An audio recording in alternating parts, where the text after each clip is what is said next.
Boa tarde, boa tarde.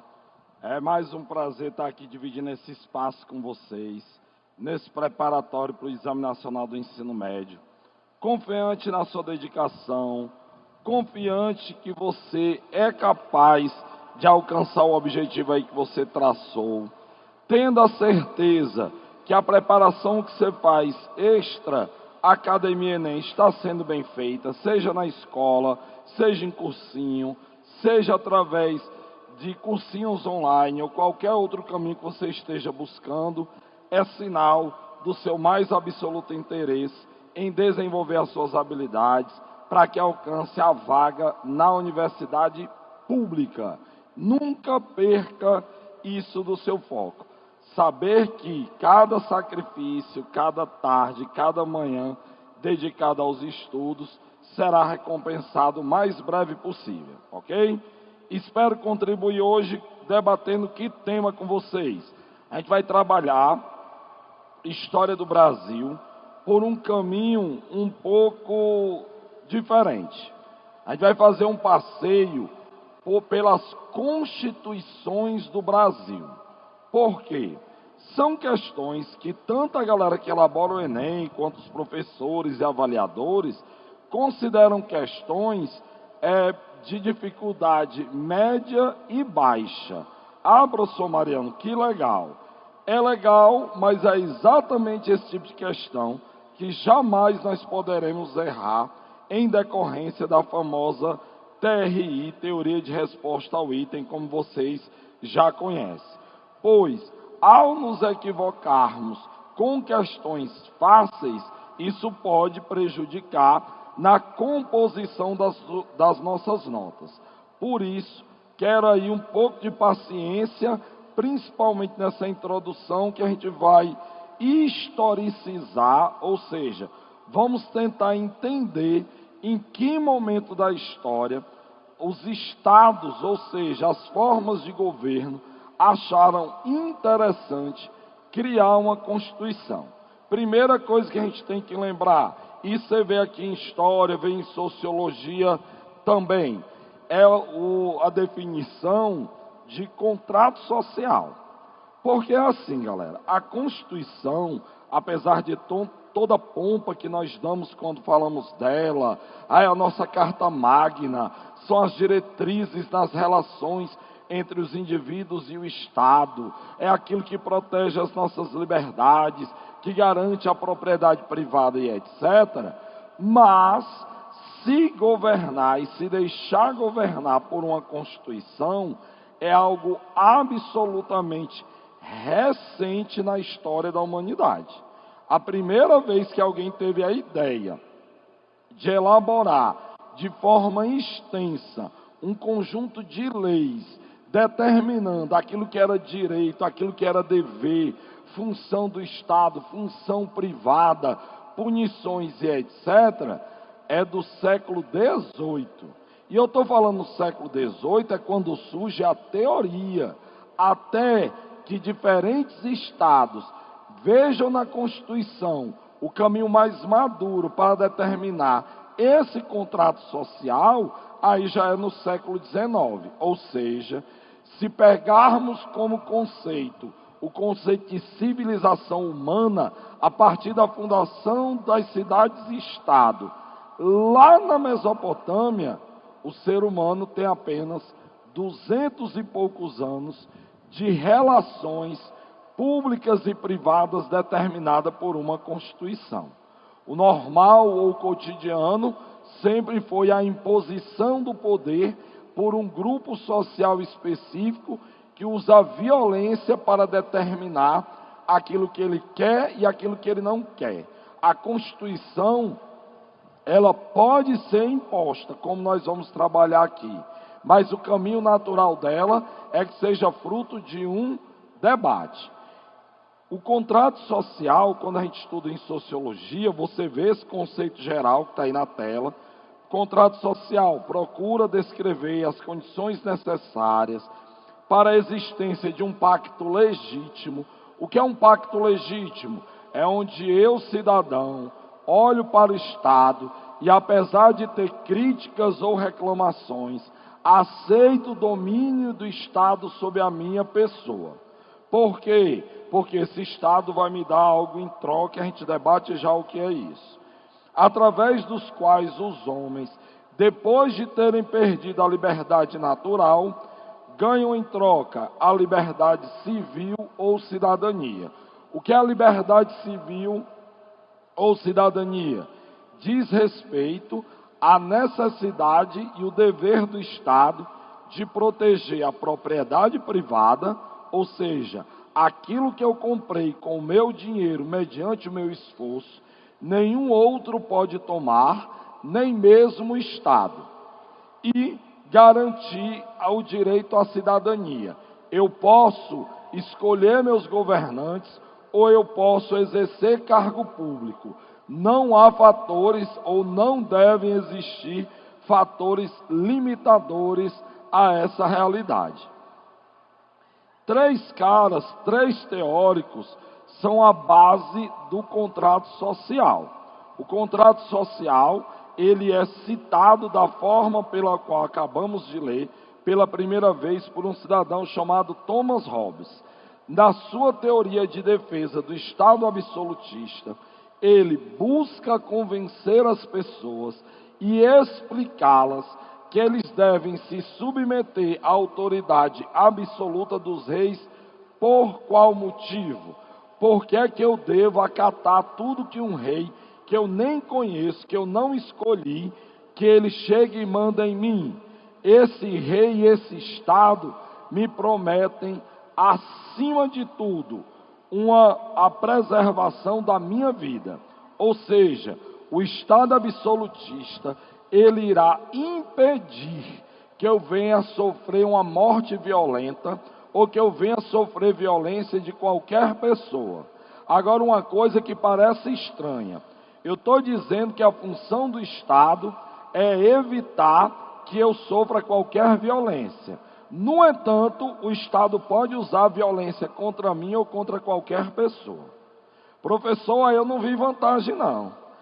Para Thomas Hobbes, era vantajoso você abrir mão dessa liberdade individual, porque se você não o faz para que o Estado te proteja, quem poderia praticar violência contra você?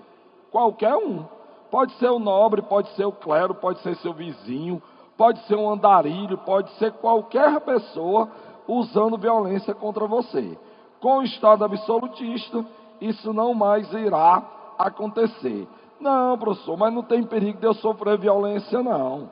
Eu conheço a galera lá da rua, do bairro, todo mundo é brother. Ninguém vai fazer nada contra mim. Eu sou um cara gente boa, sou uma garota gente boa. Lindão, Thomas Hobbes parte do princípio que o homem é mau por natureza. É na famosa obra O Leviatã, que ele lança a máxima que o homem é o lobo do próprio homem. Diante de qualquer oportunidade, você pratica sim a violência contra o outro, desde que isso lhe traga vantagem. Então você abre mão da liberdade para ter a proteção.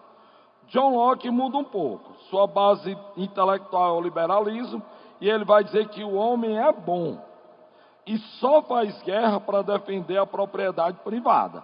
Obviamente, o pensamento de John Locke casa com o pensamento liberal burguês que tem na Inglaterra um dos seus berços, dizendo ele, John Locke, que ter uma propriedade privada é o ápice da liberdade humana. Você só é um homem, você só é uma mulher verdadeiramente livre quando você é dono de uma propriedade, seja da sua casa, seja da sua empresa, porque a partir desse momento ninguém mais tem autoridade sobre você, por você ser um proprietário. No entanto, a escolha de quem vai governar, segundo Locke, é espontânea. Ele indica o que com isso? A eleição dos governantes. Lembrando que a Inglaterra é o berço da monarquia parlamentar. Vai se instalar algumas décadas depois de Locke criar essa concepção. Mas é na Inglaterra que nós temos pela primeira vez uma Constituição, uma Carta Magna. É na Inglaterra que pela primeira vez quem governa, no caso o primeiro-ministro o faz escolhido pelos parlamentares que foram eleitos pelos cidadãos. A gente vai discutir mais adiante o conceito de cidadão. Então, para John Locke, é massa você abrir mão da sua liberdade individual, porque o Estado vai lhe ajudar a defender a sua propriedade privada. E Rousseau, que é o cara que mais embasa o Estado contemporâneo, ele é liberal, mas é um liberal democrata, defende que o homem é bom, mas é corrompido pela sociedade, né? A nossa mãe resumiu isso dizendo: me diga com quem andas, eu te direi quem és. Ele parte do princípio de que, por mais boa índole que você tenha, a partir do momento que você anda, conhece e lê e tem acesso a comportamentos moralmente condenáveis e ilegais, você vai sim cometer crimes. Você vai sim sair do trilho da honestidade, sair do trilho da vida correta. E aí o Rousseau vai dizer que valia a pena abrir mão da liberdade para quê? Para preservar a liberdade civil. Por que é que eu disse que é esse modelo de Estado que nós seguimos? Essa liberdade civil que Rousseau fala, ele coloca no arcabouço bem maior. Ele vai falar que a liberdade civil consiste que, em caso de acusação de um crime por parte do Estado, você tem direito à defesa, ou seja, tem que ser acusado, levado a julgamento, com direito à defesa, e uma lei vai ser aplicada a você por uma autoridade. Não é simplesmente pela vontade da autoridade que você será condenado. Você tem direito ao habeas corpus, que após ser acusado de alguma coisa, você só pode ser preso se for condenado. É o direito de ir e vir, é o direito à inviolabilidade do lar, é o direito à liberdade de expressão, à liberdade religiosa. Então eu abro mão da minha liberdade enquanto indivíduo para usufruir dessas demais liberdades. E para Rousseau, também a escolha do Estado ou a delegação do poder é espontânea, ou seja, eu como cidadão escolho meus governantes e me submeto à sua autoridade. É lógico que os governantes, teoricamente, segundo Rousseau, eles devem também respeitar a lei, a tal Constituição.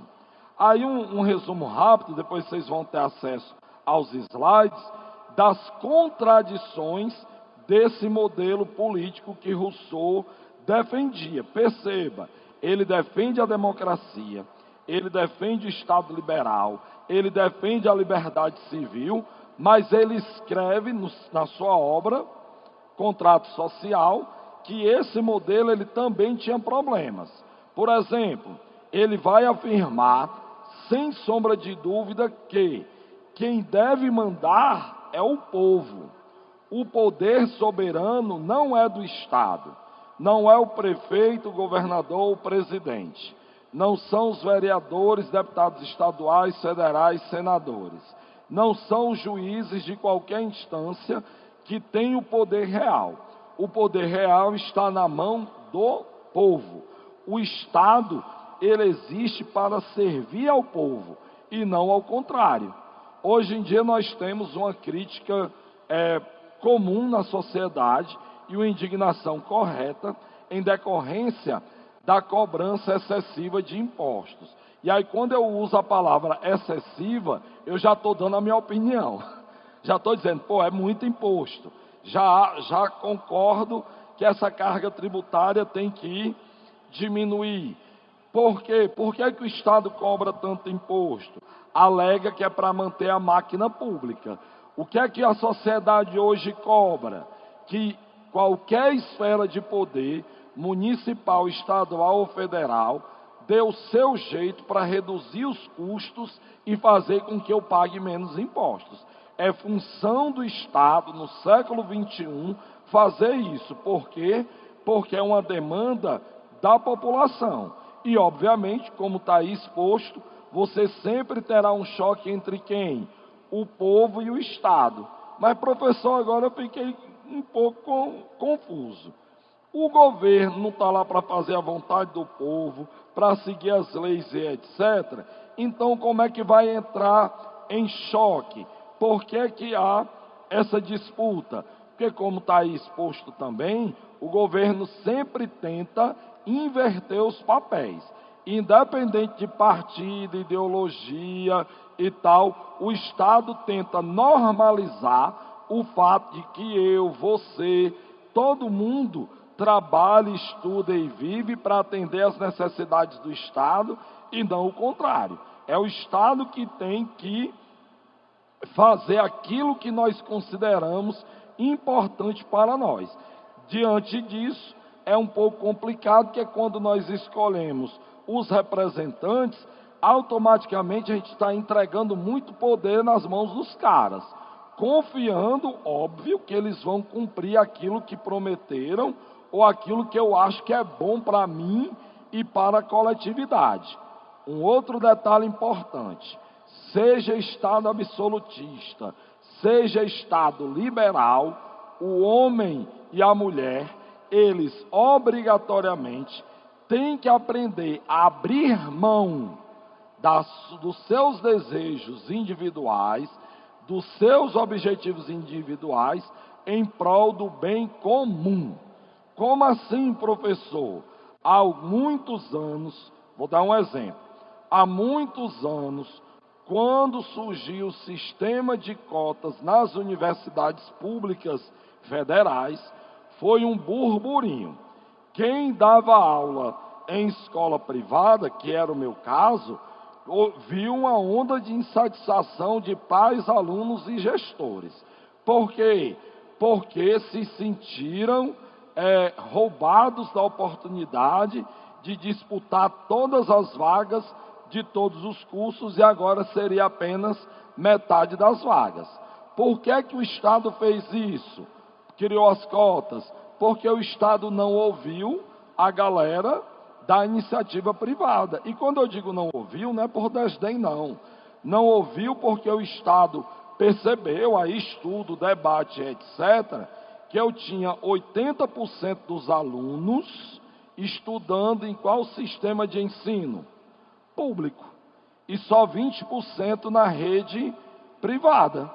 Então não fazia sentido, todos os anos, 70%, 80% das universidades federais terem suas vagas preenchidas por alunos oriundos da rede privada, enquanto os alunos da rede pública, a grande maioria, não tinha acesso. Então o Estado, para atender a demanda da maioria, vai lá e cria o sistema de cotas. Professor, que Estado bonzinho. Não, meu filho. O Estado atende a demanda do povo. O Estado vai fazer isso depois de protesto, reivindicação, confusão e tal, sofrendo a pressão da maioria, vai lá e criou o sistema de cotas.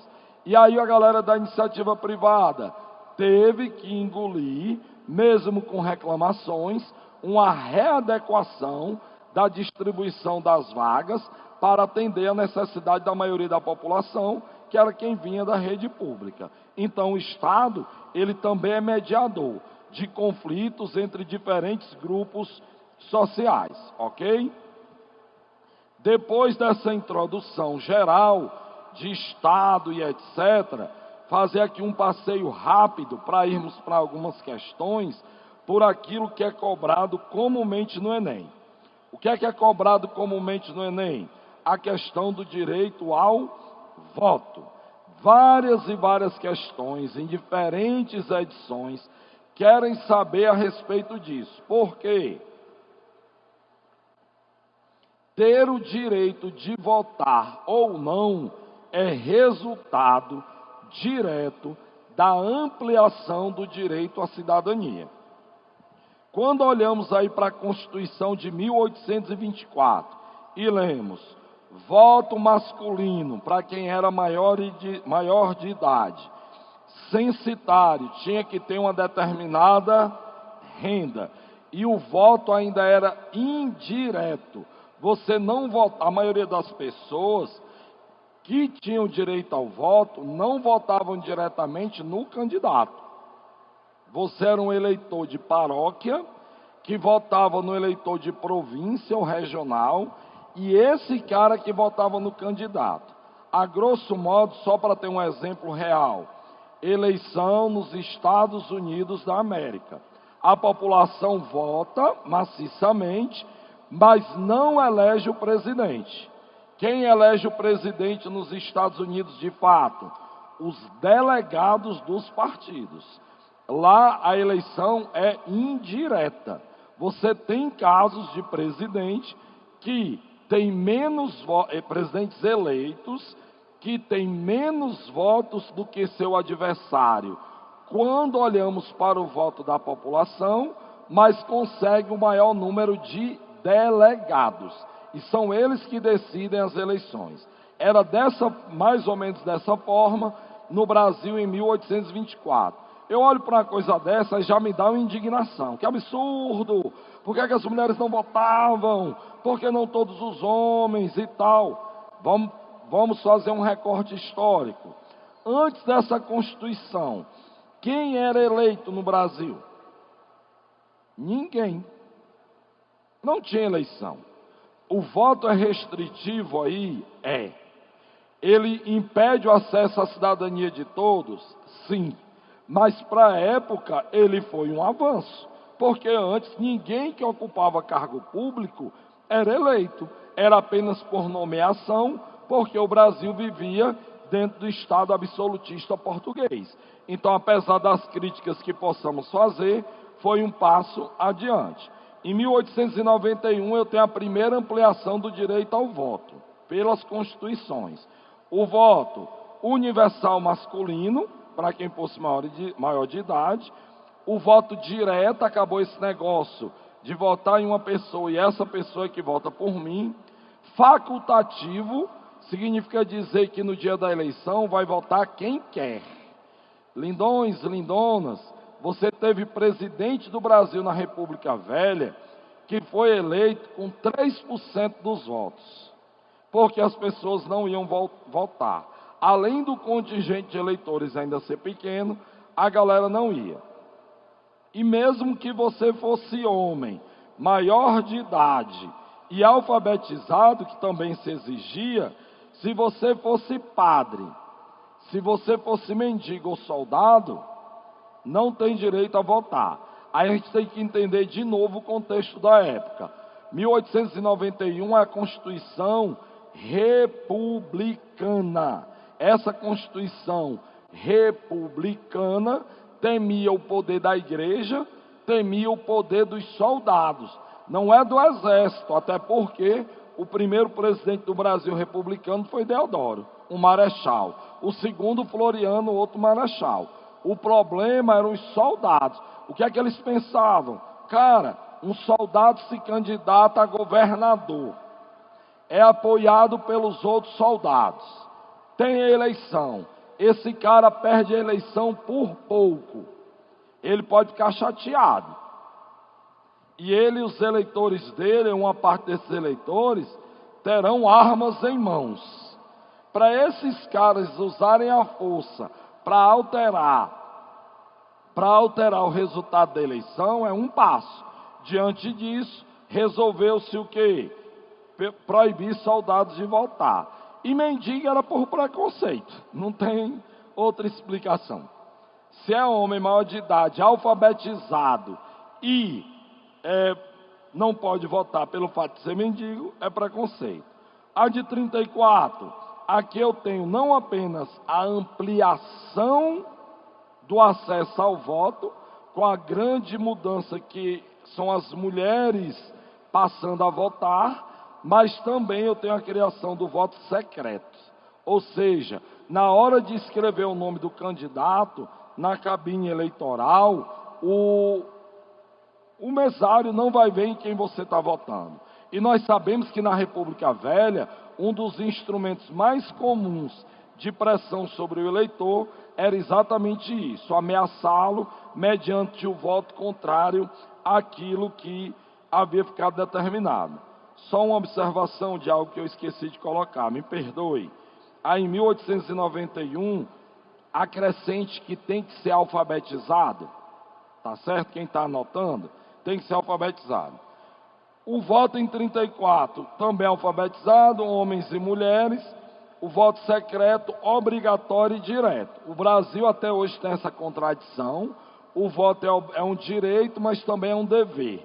Se você não for votar, você paga uma multa, você não pode pedir empréstimo em banco, você não pode assumir cargo público, tem uma série de punições aí para quem não vota. Então é um direito e um dever ao mesmo tempo. Em 37, não tem voto porque não tem eleição. O que é que aconteceu em 37? O pai de todos nós, Getúlio Dornelles Vargas, teve a ideia de que ninguém sabia votar. Por quê? Porque ele não ia ser eleito. Então ele resolveu mudar tudo e não tem eleição, e ele nomeia todo mundo, prefeito de capital, governo de estado, quem manda é ele. Em 46, praticamente copiaram a de 34, em 67, da mesma maneira. 46, 67 e 34, quem tem direito ao voto é praticamente são praticamente os mesmos grupos sociais. Essa observação aí em 67, vivíamos na época a ditadura civil-militar. Então você tinha eleições regulares, mas na prática essas eleições não valiam de muita coisa. Primeiro porque o presidente era eleito indiretamente. Eram deputados federais e senadores. Depois um grupo de deputados estaduais irão fazer parte também do chamado colégio eleitoral. Então, a votação, apesar de você ter direito, não valia muito. Mesmo você elegendo governador, vereador, deputado, esses caras não mandavam em nada. Só tinha uma coisa divertida nessa época, aí de 67 até a Constituição de 88, aliás, até a urna eletrônica, que o voto escrito, você botava o nome do candidato. Aqui nessa bela cidade em que nós vivemos, povo cearense criativo, na República Velha elegeu o bode ioiô. Sim, votamos em massa em um bode para ser vereador da cidade. Depois, no período mais democrático, eu na minha infância ouvia todo ano que a Xuxa tinha ganho pelo menos uns 30 mil votos para vereador em Fortaleza, outros tantos mil para deputado estadual. Por que isso, professor? Era um desprezo pela eleição. A galera ia lá, botava qualquer coisa no papel e tal. A contagem dos votos era feita aqui nesse ginásio. O ginásio Paulo Sarazate recebia as urnas de toda a Fortaleza. Imagine um trabalho massa. Urna, papel, separa. Contando o voto. 1, 2, 15.333. Errei. Se fosse eu, fazia bambolim, tacava fogo e ia embora. Sem sentido. A urna eletrônica é uma bênção nas nossas vidas. Em 88, eu tenho uma nova mudança radical. Qual a mudança radical? Homens e mulheres já votam há muito tempo. A grande novidade é a ampliação do direito ao voto para quem? Para os analfabetos. Nessa época, o Brasil contava com 13 milhões de analfabetos. 13 milhões de adultos não escolarizados. E aí, agora, a partir de 88, terão direito a votar. Não podem se candidatar. Analfabeto no Brasil não pode se candidatar. Mas votar ele pode. Ele só não é obrigado. O analfabeto, ele tira o título se ele quiser. Mas se tirar o título, aí ele tem que ir. Ele não é obrigado, mas tem que ir. Outro grupo social que adentrou: jovens maiores de 16 anos e menores de 18. Também é optativo. Mas se tirar o título, tem que votar. Porque às vezes a gente diz que é optativo, o moleque vai lá, tira o título. Não vou votar. Não, meu filho. Se você se inscreveu, agora estão contando com a sua presença. Certo? E tornou-se facultativo para quem tem mais de 70 anos. A Constituição de 88, dessa forma, estabeleceu as regras que estão em vigor até hoje. Hoje o voto no Brasil está configurado dessa maneira. A classificação das constituições, também comum em questões de vestibulares. Aí é Enem, UES, PUVEST, Unicamp, todos os vestibulares cobram, e é como eu falei no início da aula, é uma questão que a galera considera como fácil. Fácil porque você tem que ter na cabeça, basicamente, essas duas primeiras definições, promulgada ou outorgada. No Brasil foram as duas que foram colocadas. A cesarista aqui nunca houve.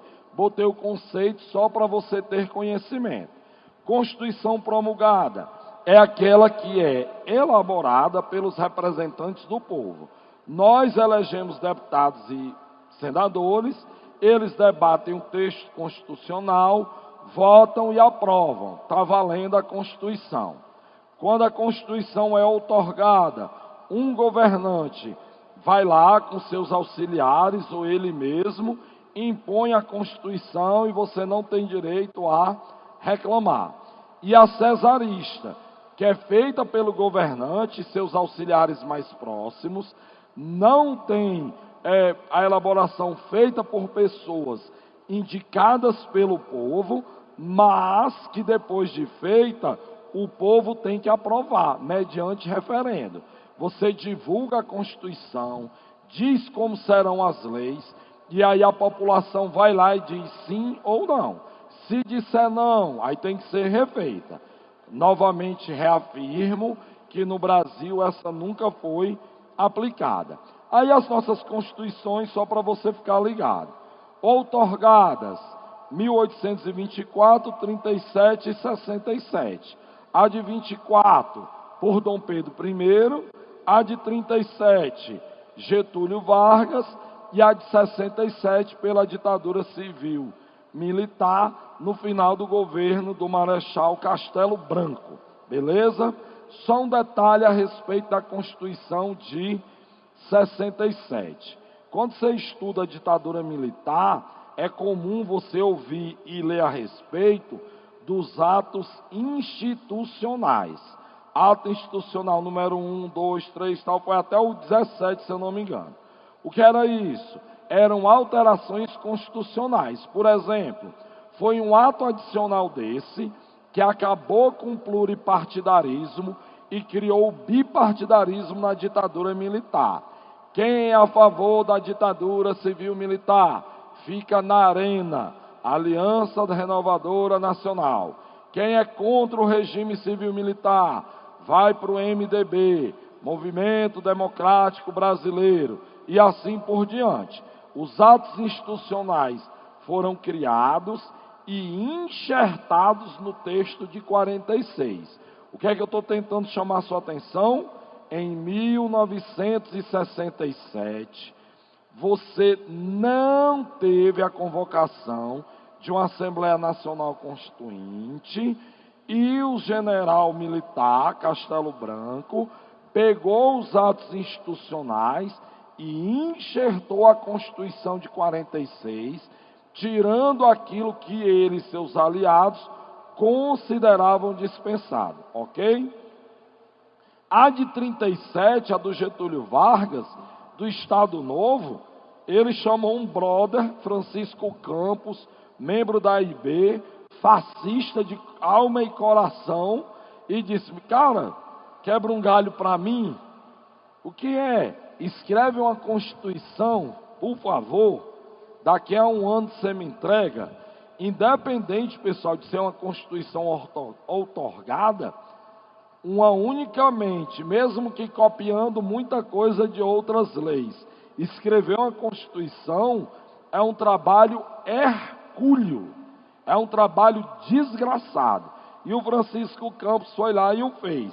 Essa Constituição, para confirmar a informação que eu acabei de dar, de que foi copiada, muitas partes dela, ela é conhecida, e isso cai também muito em vestibulares, como a Constituição Polaca, devido à forte influência da Constituição da Polônia. Fora a Polônia, essa Constituição também sofreu muita influência de quem? Da Constituição italiana de Benito Mussolini, também fascista. Beleza? Então as constituições se dividem basicamente dessa maneira e as brasileiras estão dessa forma. Façamos a primeira questão. Você tem aí uma tabela, proporção de eleitorado inscrito em relação à população. Na primeira coluna você tem o percentual da população, na coluna de lá até 100%, e o que está rachurado mais escuro é o eleitorado inscrito. Pessoas que têm direito a votar e estão cadastradas para votar. Na eleição do ano passado, 147 milhões de brasileiros estavam aptos a votar. 147 milhões, aliás, a maioria desses compareceram às urnas. Uma tradição no Brasil é uma queda grande nas votações em segundo turno. Desde que começaram a ser disputadas, em 98, e que quando ocorre segundo turno, que você tem uma presença baixa do eleitorado. Na realidade, quando você soma faltosos, voto branco, voto nulo, a soma desses três dá muito mais gente do que quem votou nos candidatos que ficaram na reta final. Aí é um fenômeno que ainda vai ser estudado, principalmente pela galera da sociologia. Mas olhando aí esse gráfico, são as informações preliminares. Aí vamos lá. A análise da tabela permite identificar um intervalo de tempo no qual uma alteração na proporção de eleitores inscritos resultou de uma luta histórica de setores da sociedade brasileira. O intervalo de tempo e a conquista estão associadas respectivamente em... Aí presta atenção, eu acabei de passear pelas constituições dizendo quem tinha e quem não tinha direito ao voto. Cada vez que você teve uma ampliação do direito ao voto, não foi resultado de uma cartaz espiritual de bondade do Estado. O voto era censitário, deixou de ser censitário.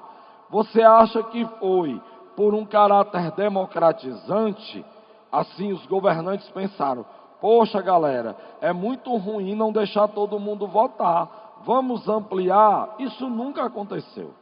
Deixar de ser censitário, mulher passar a votar, jovem passar a votar, analfabeto passar a votar, é fruto de pressão social, é fruto de manifestação pública, de exigências junto aos poderes, dos grupos sociais que eram excluídos de seus direitos e foram lá reivindicá-los.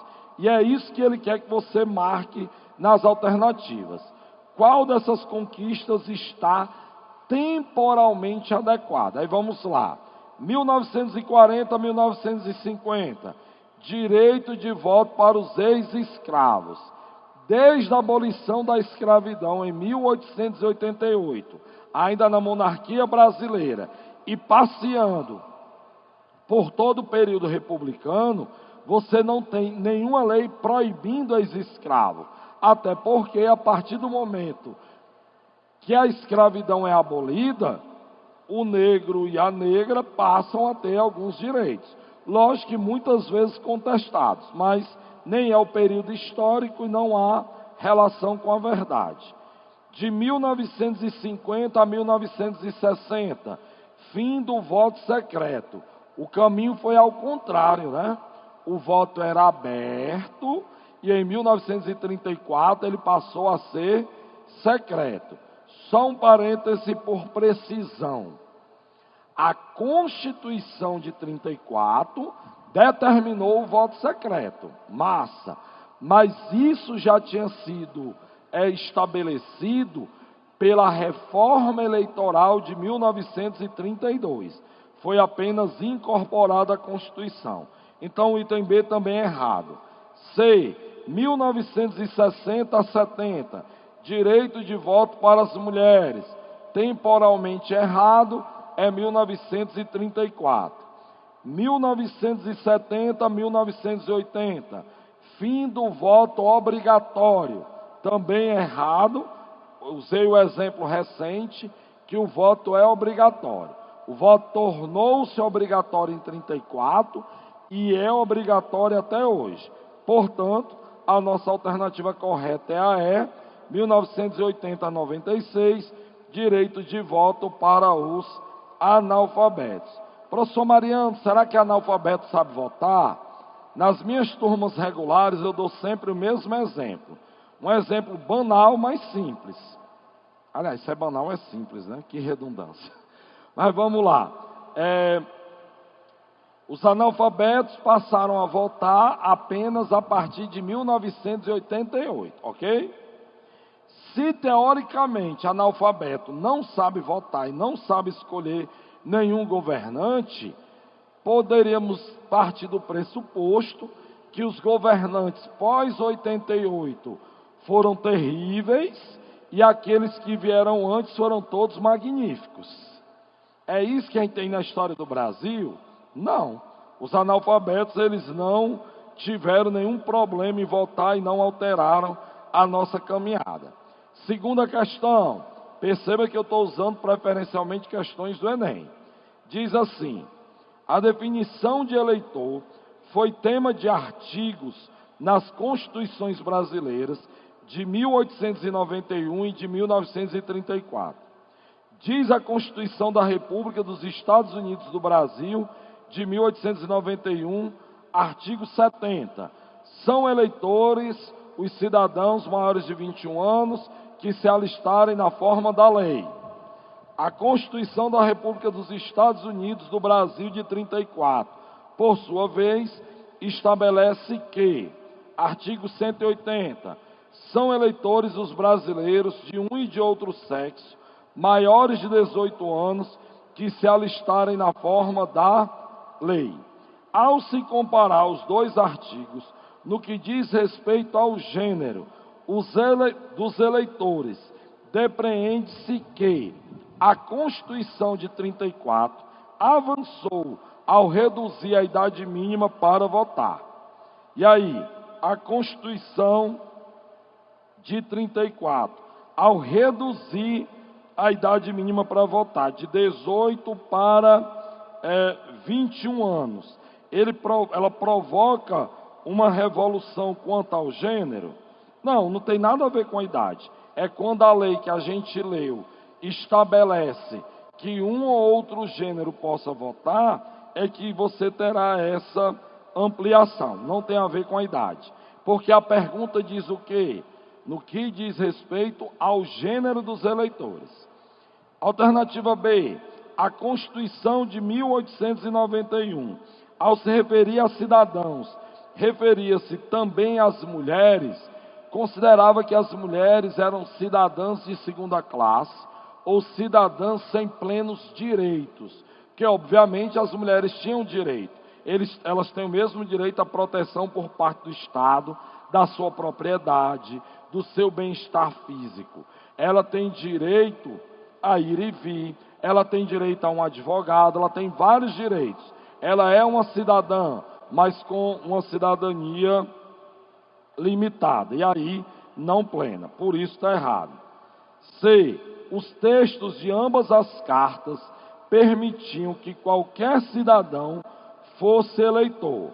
Não, nem na de 34 permitia que qualquer um, porque não permitia que o analfabeto votasse. Alternativa D. O texto da carta de 1891 já permitia o voto feminino, está errado. E a alternativa correta é a E. A Constituição de 1891 considerava eleitores apenas indivíduos do sexo masculino, ok? Professor, como o Brasil era atrasado, gatão, gatona, não era só o Brasil, não. As mulheres conquistaram o direito ao voto ao longo de décadas de luta.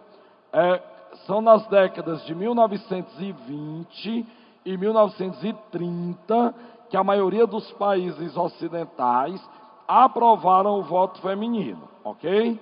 Depois ainda outros virão, a duras penas, as mulheres lutando para ter esse direito ao voto. Terceira questão, e aí saindo do tema política, e indo para a questão das leis referentes às questões culturais e sociais. Diz assim a terceira questão: o artigo 402 do Código Penal Brasileiro, de 1890, dizia fazer nas ruas e praças públicas exercícios de agilidade e destreza corporal, conhecidos pela denominação de capoeiragem, andar em correrias com armas ou instrumentos capazes de produzir uma lesão corporal, provocando tumulto ou desordens. Qual é a pena? Prisão de 2 a 6 meses.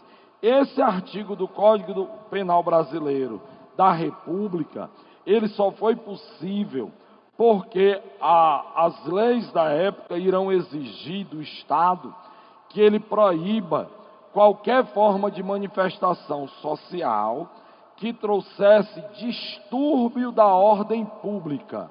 O problema dessa lei qual era? Ela não deixava claro o que seria o distúrbio da ordem pública na Constituição. E aí os caras se sentiram à vontade para criminalizar uma manifestação cultural de um grupo específico. Que grupo específico era esse? Que grupo era recriminado? Os negros. Porque jogar capoeira ou lutar era resultado exatamente das heranças afro-brasileiras.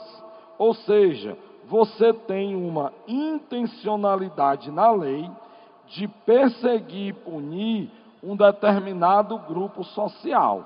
Professor, mas a Constituição, o Código Penal, Civil, não deve prezar pela igualdade de direitos? Sim. E por que aqui não está assim? Porque ela preza pela igualdade de direito entre os cidadãos. E havia ainda um preconceito grande em relação à população negra no Brasil. E muitos dos direitos lhe eram cerceados pelo simples fato de serem o quê? Negros e negras. E por isso não permitiam que fizessem ou se manifestassem da forma que bem entendessem. Lógico que capoeira acabava trazendo um medo da população branca por conta do preconceito e porque sim, de fato, muitos marginais, principalmente da capital do país, no Rio de Janeiro, usavam a capoeira como um instrumento para roubar. A capoeira é uma luta, não é uma dança, não, meu filho. Ela pode se manifestar como uma dança, mas a capoeira é uma luta. Você não vai chamar sua namorada para dançar e dar uma rasteira nela. Não, a não ser que haja um desentendimento e tal, e você estará absurdamente errado, certo? Então a capoeira é uma luta, não é uma dança folclórica. Ela pode ser apresentada como tal, mas não era. E aí muitos usavam isso mesmo para roubar. Quando ele fala aí do uso, voltar aqui, com armas ou instrumentos capazes de produzir uma lesão corporal. Era comum os capoeiristas lutarem com uma navalha entre os dedos. E aí o cara dava um chute e ainda arrancava a orelha do outro na mesma ação. Era um domínio corporal absurdo, né? Absurdo. Aí vamos lá. Nesse contexto, tal regulamento expressava o item alternativa A, manutenção de parte da legislação do Império com vistas ao controle da criminalidade urbana. Lindões, a maior parte da legislação do Império deixou de existir com o ato do presidente Deodoro da Fonseca. Deodoro da Fonseca determinou que toda a legislação da época do Império fosse anulada. Ele, por exemplo, acabou com a Constituição de 1824 e passou a governar a partir de decretos-lei. Por isso está errado. Alternativa B, a defesa do retorno do cativeiro e escravidão pelos primeiros governos do período republicano. Todos os republicanos no Brasil, positivistas, liberais e jacobinos, defendiam igualmente a abolição da escravatura. Então isso aí nunca foi sequer debatido. Alternativa C, o caráter disciplinador de uma sociedade industrializada, desejosa de um equilíbrio entre progresso e civilização. Esse é o chamado item distrator, porque se no Brasil se buscava um equilíbrio entre progresso e civilização, mas o que é que está errado aí no item? Além de não ter relação com o texto, o Brasil não era uma sociedade industrializada, ainda éramos um país rural. Alternativa D, que é a correta, criminalização de práticas culturais e a persistência de valores que vinculavam certos grupos ao passado de escravidão. O que é que está errado na alternativa E? O poder do regime escravista. Como é que vai ter regime escravista se a abolição havia sido decretada ainda no final da monarquia? Uma outra questão sobre Constituição, mas aqui pegando a parte de direitos sociais. Aí vamos lá. Não sei se dá para ver daí, então vou ler a charge. A charge diz assim: sou favorável ao planejamento familiar. Está impossível para sustentar tantos pais. Essa charge do Enfio, ela foi elaborada nos anos 80. Aí, para quem está aqui na minha faixa etária, jovens maduros, é papo de velho, não é isso? Quem tem aí em torno de 38 para cima, lembra que, apesar de hoje ainda existir, a quantidade de crianças nas ruas pedindo dinheiro, esmola ou simplesmente jogado pelas calçadas era muito maior do que é hoje. E nós sabemos que, infelizmente, isso também se dava por conta da ação dos pais que incentivavam esse tipo de vida. Aí vamos lá. Texto 1 é a charge do Enfio. Texto 2. A Constituição Federal, no título 7 da Ordem Social, em seu capítulo 7, artigo 226, diz: fundado nos princípios da dignidade da pessoa humana e da paternidade responsável, o planejamento familiar é livre decisão do casal. Ou seja, se você quer ter um filho, 5, 10, 4, 3, é um problema seu. O Estado não tem o direito de fazer qualquer tipo de ação pública para impedir um homem e uma mulher de ter muitos filhos. É a chamada, que alguns defendiam no início do século XX, alguns tipos de castração. Desde a castração química até a castração física, a física é geralmente feita nas mulheres, com as cirurgias de laqueadura sem autorização da mulher. Inclusive, esse ano ganhou notoriedade, não sei se chegaram a ver, uma mulher no interior de São Paulo, que tinha 4 filhos, aos 23, 24 anos de idade, usuária de drogas, dependente química e etc. E o médico da cidade decidiu fazer a laqueadura nela. Foi lá e fez. Beleza. Só que a mulher, as coisas da vida, ela deixou o vício. E aí, depois disso, ela descobriu que tinha passado por uma laqueadura. E ela processou o médico, a prefeitura, o estado de São Paulo, todo mundo. Porque ela passou por um processo mutilador. Não, professor, mas ela era viciada e tal. Vamos supor que ela não largou o vício, ela continuou nas drogas. Não, professor, é mesmo, só tinha as crianças, fazia as crianças sofrer e tal. Esse caso específico é terrível, galera. Mas se você aceita isso, na justiça existe uma coisa chamada precedente jurídico.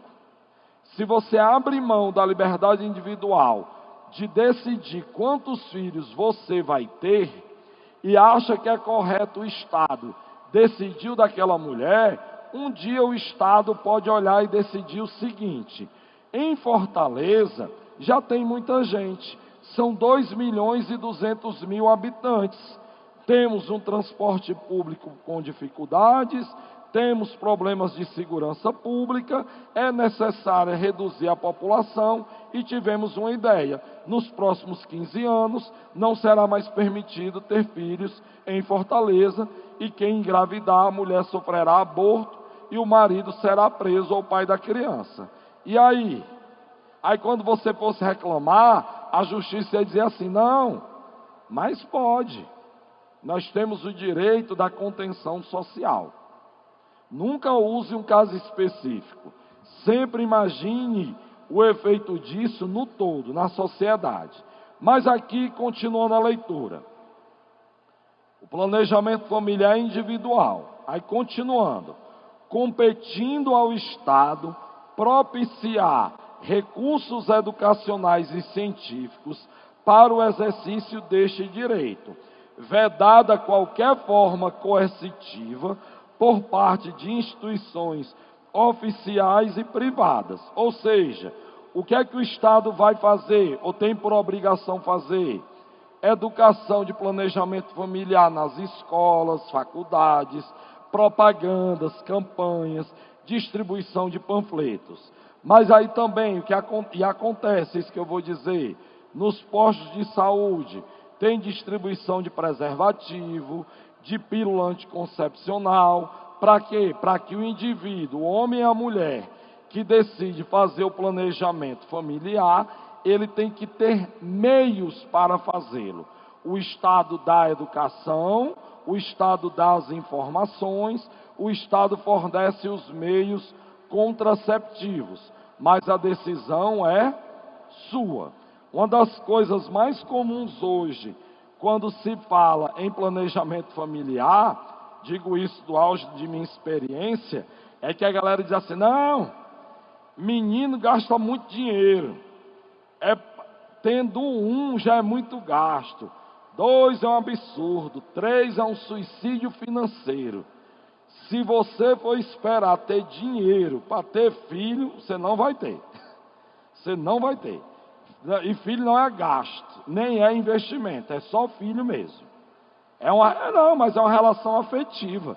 Se você trata filho a partir do dinheiro que você tem, aí é complicado. Deixa eu ver, quantos beijos esse menino me deu essa semana? Vou dar R$100 a ele.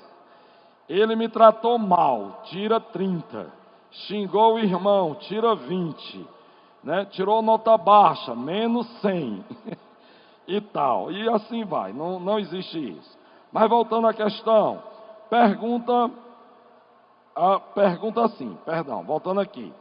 Ele quer que você identifique aí do texto constitucional aquilo que está presente nas informações aí das questões. Aí vamos lá.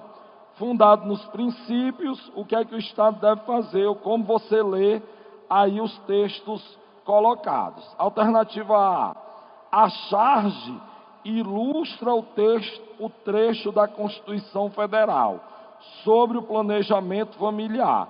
A charge está representando o texto? Não. A charge está fazendo uma crítica, né? Da quantidade de menino na rua, de criança na rua, e ainda estão reclamando de estar sustentando os pais. O B, a charge e o trecho da Constituição mostram a mesma temática sobre pontos de vista diferentes. São os meninos dizendo tem que ter planejamento familiar e a Constituição dizendo a mesma coisa. É essa a nossa alternativa.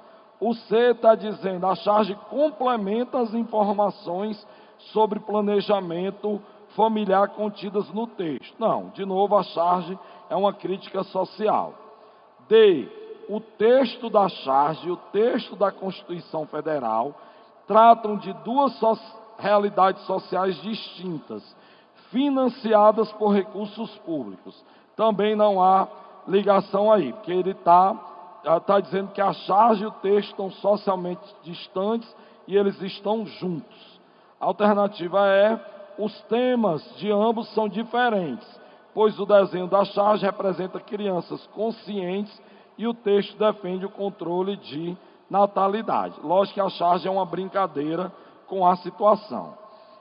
Quando eu trouxe esse texto, ou essa questão da charge, é para falar sobre a Constituição de 88. Por que que a Constituição de 88 é chamada de Constituição Cidadã? Galera, muitas das coisas que a gente reivindica hoje ao poder público não existia no Brasil. Vou dar um exemplo simples: educação. O acesso à educação pública, gratuita e universal.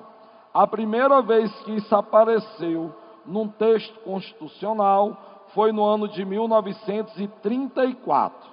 E o Estado só era obrigado a fornecer educação até que série?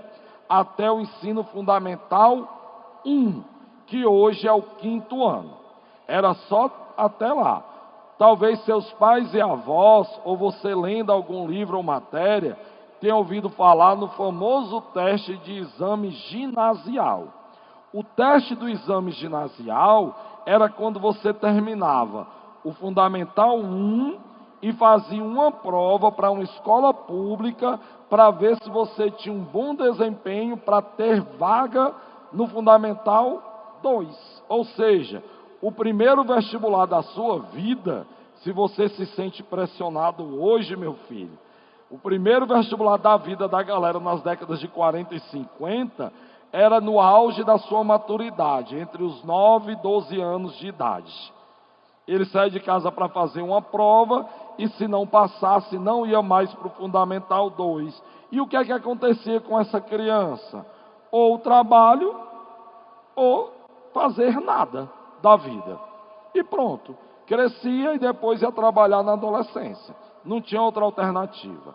A Constituição de 88 determinou que o Estado é obrigado a fornecer educação pública, gratuita e de qualidade até que série?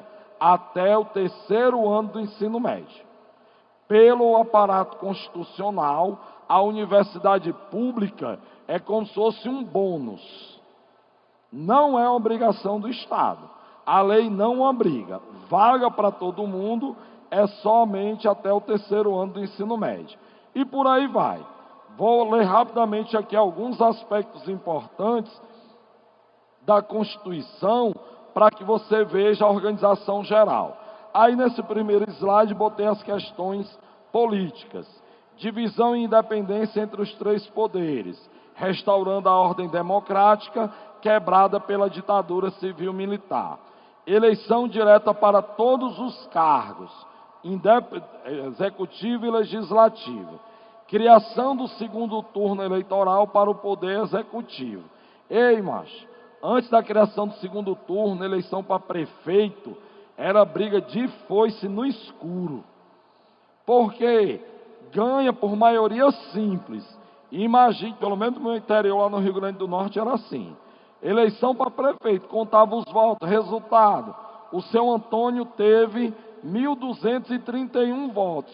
E o seu José teve 1.190. Meu filho, até quem perdeu acreditar no resultado, já tinha tido 3 mortes e 15 brigas na cidade. Que tinha que recontar o voto 1000 vezes até a galera aceitar a derrota. Lógico que lá no meu interior não tem 2º turno até hoje. Porque 2º turno é apenas em cidades que tem, se eu não me engano, mais de 200 mil eleitores. Aí tem que ter 2º turno. Universalização do direito ao voto, já debatemos. Manutenção do pluripartidarismo. Aí os direitos civis, liberdade de expressão, liberdade de imprensa, de organização, incluindo a liberdade sindical. Racismo e tortura como crimes inafiançáveis. A lei foi criada em 88, mas só foi regulamentada em 2007. É que os crimes de racismo e tortura passaram a ser minimamente punidos. O mesmo exemplo que eu dei agora há pouco, relativo ao planejamento familiar, eu dou em relação a racismo e tortura. Nunca ache que atos de racismo e tortura devam ser minimizados. Se você é incapaz de se solidarizar com quem sofre isso, seja egoísta e pense em você, pelo mesmo raciocínio. Se você acha normal qualquer indivíduo ser torturado e não liga, cuidado.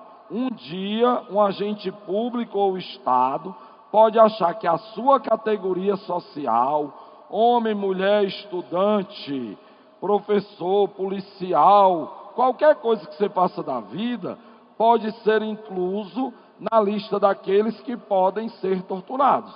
Aí você não terá mais a quem recorrer, porque você concordou com a prática anteriormente. Então, se não é pela solidariedade, que seja pelo seu sentimento de autopreservação. Tortura e racismo são coisas absurdas. 7º tópico, aposentadoria mínima equivalente a um salário mínimo. Antes da Constituição de 88, a maioria dos aposentados no Brasil recebiam até 70% do salário mínimo.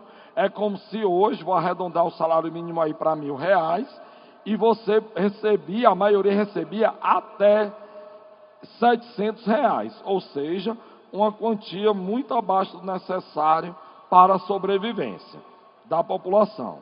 E aí os direitos gerais, a educação que eu já citei, o direito à saúde, o direito à moradia, o transporte de forma universal. Não existia nada disso. Professor, mas tinha educação pública, tinha saúde pública, tinha transporte público, é verdade. Mas não tinha uma lei dizendo que o Estado tinha que possibilitar e proporcionar isso a todos e a todas. Então o Estado fazia aquilo que ele considerava necessário ou aquilo que ele considerava o máximo. Apenas com a Constituição de 88 é que o Estado foi obrigado a colocar tudo isso em prática. Professor, mas a gente sofre tanto em muitos desses serviços públicos, e aí tem vários fatores, desde a má gestão do dinheiro público até a baixa renda do trabalhador brasileiro, porque nós temos de fato um sistema público inchado, que todo mundo busca apenas esse serviço. Aí fica complicado sustentar a tudo e a todos dessa maneira. O direito ao habeas corpus e o fim da censura. Habeas corpus é o que eu já citei em outro momento, você só pode ser preso se for condenado, né? Você tem que ser julgado, se defender e tal. E o fim da censura.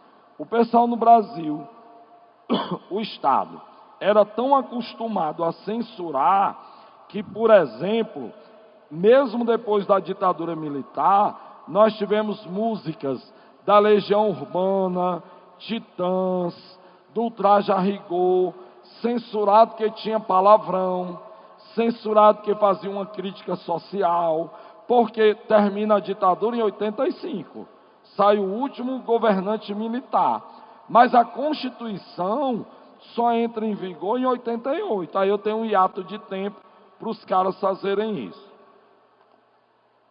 Eu dei esse espaço entre o número 10 e 11, obviamente de propósito. É Constituição Cidadã pelo reconhecimento e ampliação dos direitos trabalhistas. Direito de greve. Não é a primeira vez que tinha direito de greve no Brasil. A primeira Constituição que deu direito de greve aos brasileiros foi a Constituição de 1946. Só que demoraram a regulamentar e acabou não valendo na prática. Por que é importante ter uma lei dizendo que o trabalhador e a trabalhadora podem fazer greve? Porque se não tem uma lei dizendo que pode, você pode ser preso. você pode ser presa. Além do constrangimento social, mãe, tivemos um problema hoje, né? Venha me buscar, eu estou aqui na delegacia e tal. Ou ligar para qualquer um, parente ou amigo, para aparecer com um advogado para lhe livrar, porque você estava em uma greve. Aí não mais será possível fazer isso. Você terá liberdade para agir. Férias com adicional de 1/3 do salário. Que a galera tirava férias, 30 dias de férias, recebia o salário. Beleza, mas creio que assim como eu, a maioria, tem uma boa parte dos seus rendimentos já gastos, né? Você recebe o salário e já está tudo comprometido. E a lógica das férias é que o trabalhador tenha momentos de lazer. E para ter um momento de lazer, ele vai ter que gastar. Quando não tinha esse 1/3 de férias, o cara saía de férias e ficava parado em casa esperando o dia de voltar para o trabalho, porque o salário dele estava todo já comprometido. Com esse 1/3 de férias, é para o cara gastar. E olhe que quem ganha um salário mínimo, arredondando de novo para os R$ 1.000, quem ganha um salário mínimo, 1/3 de férias, você recebe R$ 333 a mais no seu salário. Para durante 30 dias, o homem, vamos pegar o modelo padrão da sociedade pequeno-burguesa. O homem, a mulher e 2 filhos. O homem, a mulher e 2 filhos. Aí, R$ 333 deverá ser o suficiente para que essas 4 pessoas, ao longo de 30 dias, possam ir à praia, ao cinema, viajar. Não dá não esse dinheiro? Dá para fazer uma vez. Tira muitas fotos para ficar lembrando do momento, né? E com diferentes camisas para fazer as postagens aí na sequência e dar um upgrade nas suas redes sociais. Multa de 40% do valor do FGTS quando é demitido sem justa causa. Licença maternidade de 120 dias e paternidade de 4. Isso mudou hoje. O homem tem direito a 7 dias e a mulher, se servidora pública ou empresa parceira, tem direito a 6 meses, 180 dias. Seguro-desemprego, sou demitido, recebe 4 meses de salário. Hoje em dia, dificilmente a galera consegue isso. 1 ou 2 meses no máximo. E os trabalhadores rurais passaram a ter os mesmos direitos trabalhistas dos trabalhadores urbanos. Professor é muito direito. É muito direito e todos eles frutos de quê? Fruto das lutas sociais. Não imagine, por exemplo, que quando foram ampliar o direito trabalhista para o trabalhador rural, você não tinha o sindicato dos metalúrgicos, dos professores, dos bancários, lutando arduamente por isso, não. Quem lutou foram os sindicatos rurais. Lutaram junto para ter o adicional de férias, o direito de greve. Mas aqui são os diferentes grupos sociais organizados buscando melhorias imediatas, ok? Por isso que é chamada de Constituição Cidadã. Quinta questão. Um aspecto importante derivado da natureza histórica da cidadania é que esta se desenvolveu dentro do fenômeno também histórico, a que se denomina Estado-nação. Nessa perspectiva, a construção da cidadania da modernidade tem a ver com a relação das pessoas com o Estado e com a nação. Considerando-se a reflexão acima, um exemplo relacionado a essa perspectiva de construção da cidadania é encontrado. Essa questão do Enem também, hoje em dia é mais raro cair um tipo de questão dessa, porque é considerada fácil. Por quê? Não pelo tema, mas pelo enunciado das alternativas. Que olha só, luta pela cidadania. Alternativa A, Dom Pedro I, que concedeu amplos direitos sociais aos trabalhadores. Não era um debate nem na Europa, pessoal. Ninguém debatia direito social. Início do século XIX, qual era o debate? Direito político. Quem pode votar? Quem pode exercer cargo público? Não existia essa concepção de luta social dentro do Estado. Quem minimamente falava disso? Os anarquistas e a galera do chamado socialismo utópico. Ninguém mais. Então está errado já de cara. Certo? Alternativa B. Na independência que abriu caminho para a democracia e a liberdade, ampliando o direito político de votar aos cidadãos brasileiros, inclusive as mulheres. Está errado indo e voltando. Está errado que após a independência nós não teremos um regime democrático, mas sim centralizado e excludente. Não haverá ampliação do direito político para todos os brasileiros. Apenas um nicho, homens brancos, maiores de idade com determinada renda irão votar. E como já debatido aqui, apenas em 34 as mulheres terão direito ao voto. Alternativa C. No fato de os direitos civis terem sido prejudicados pela Constituição de 88. Jamais. É a Constituição que mais defendeu os direitos dos brasileiros até hoje. Alternativa D. No Código de Defesa do Consumidor, ao pretender reforçar uma tendência que se anunciava na área dos direitos civis, desde a primeira Constituição republicana. Também não havia uma preocupação na primeira Constituição republicana com quaisquer direitos civis. Então está fora aí. Portanto, a alternativa correta é a alternativa E. Não está passando. Pode passar aí, por favor. Parou aqui. A alternativa é, na Constituição de 88, que pela primeira vez na história do país definiu o racismo como crime inafiançável e imprescritível, alargando o alcance dos direitos civis. Desculpe, é a sexta questão. Essa questão aí traz a charge, mostrando uma mulher falante, uma outra ao seu lado, e ali no canto você tem um homem chorando.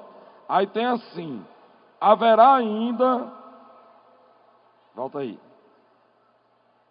haverá ainda quem resista à poderosa influência do partido mulherista.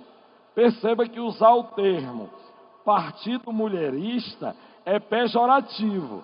Ele está tentando aí vender a imagem de que quem apoia a luta, um homem que apoia a luta das mulheres é, acima de tudo, um fraco. E, em segundo lugar, um tolo, por acreditar que a mulher possa ser igual ao homem. Aí vem a pergunta: na imagem da década de 30, há uma crítica à conquista de um direito pelas mulheres relacionada com a. Aí qual é a relação aí da luta das mulheres e essa charge? Tem a ver, vou ser rápido porque o tempo está esgotando, com a obtenção da participação eleitoral. Professor Mariano, como é que eu ia sacar isso? Aí na hora da prova, galera, de humanas, de qualquer outra, mas vou enfatizar humanas, vamos sempre dar uma bisoiada na fonte. O texto é de quem? O texto é de que ano?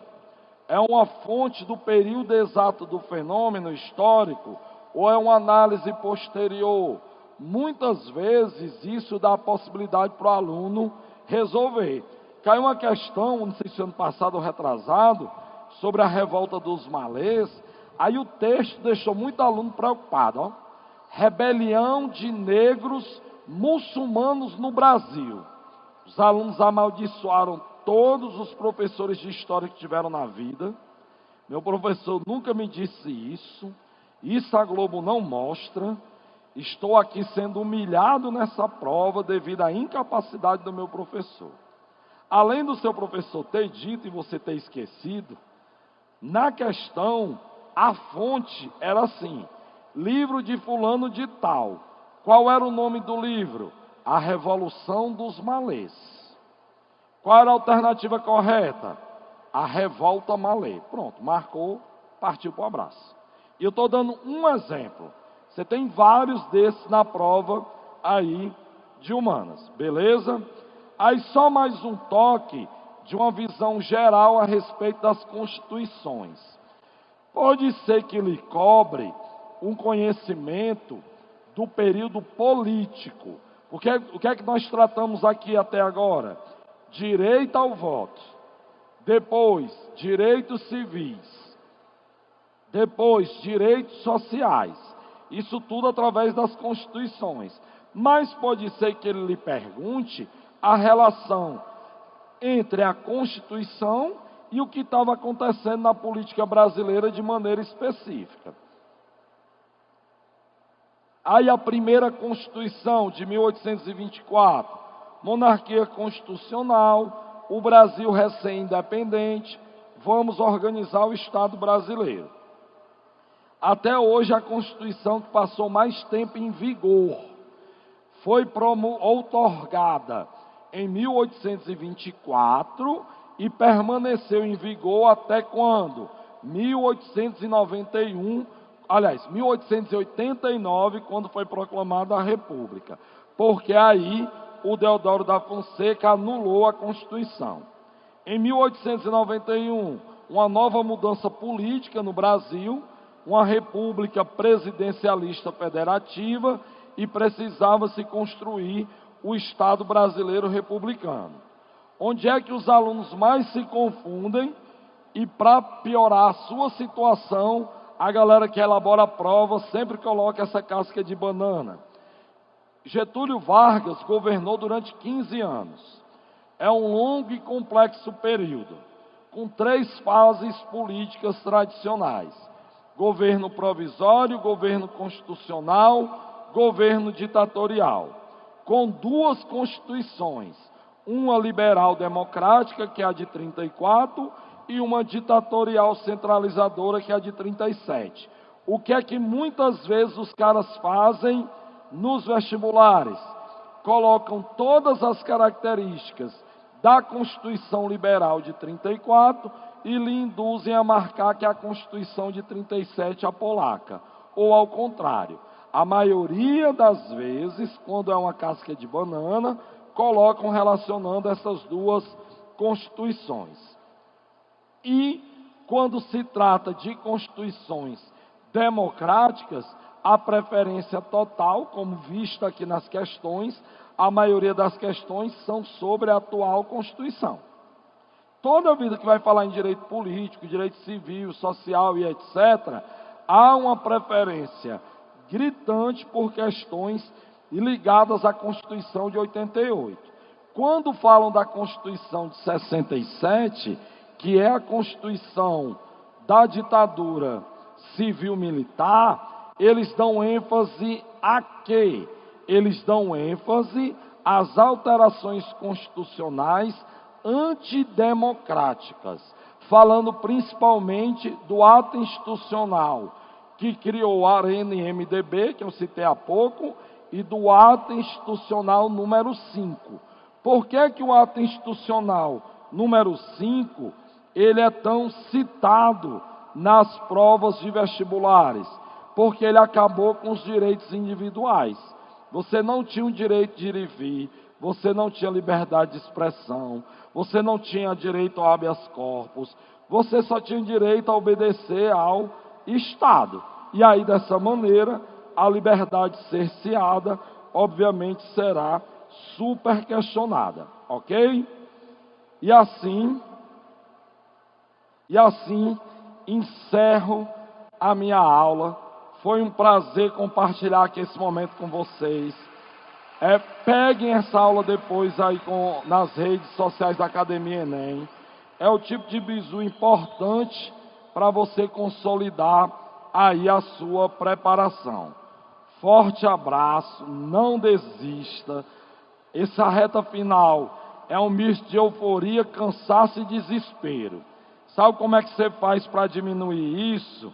Além de ouvir uma boa música e dar abraço em pessoas amadas, resolva muitas questões para não ficar pensando tanto tempo besteira. Tchau, até a próxima.